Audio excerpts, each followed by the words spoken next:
It was released by building contractor Ed Walters along with others.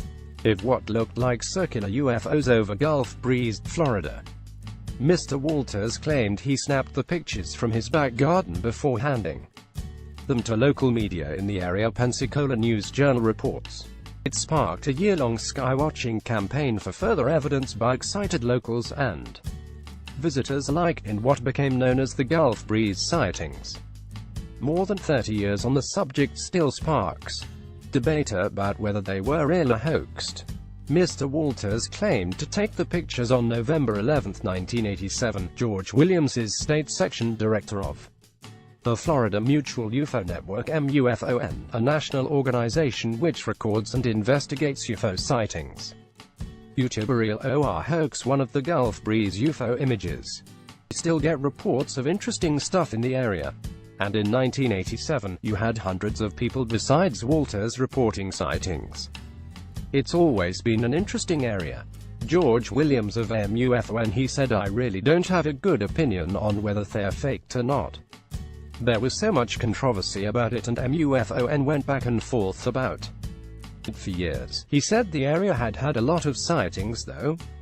He added, we still get reports of interesting stuff in the area. And in 1987, you had hundreds of people besides Walters reporting sightings. It's always been an interesting area. Many are convinced they were hoaxed.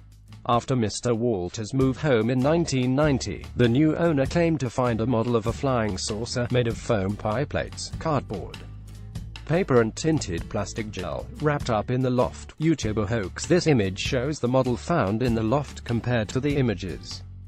Monday, March 27, 2017. ISS NASA live cam cuts after suddenly locking on to mystery glowing UFO. Mr. Walters counterclaimed that the model must have been planted, in a bid to discredit him. However, some witnesses allegedly came forward with claims that they knew of the hoax. Tests were carried out by newspapers using the model and they achieved almost identical images. Craig Myers covered the story for the Pensacola News-Journal at the time and went on to write books and lecture about it. He believes it was a hoax. He said maybe it started as a fun prank, but then it just took off and snowballed. He's probably the smartest guy in the room in most of the rooms he walks into.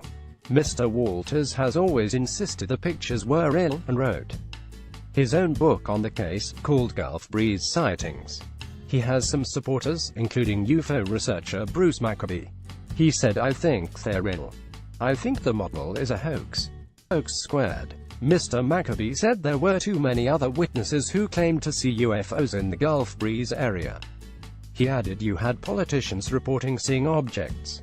There were so many sightings that you have to account for, unless you believe there was massive collusion on the part of the residents of Gulf Breeze and Pensacola.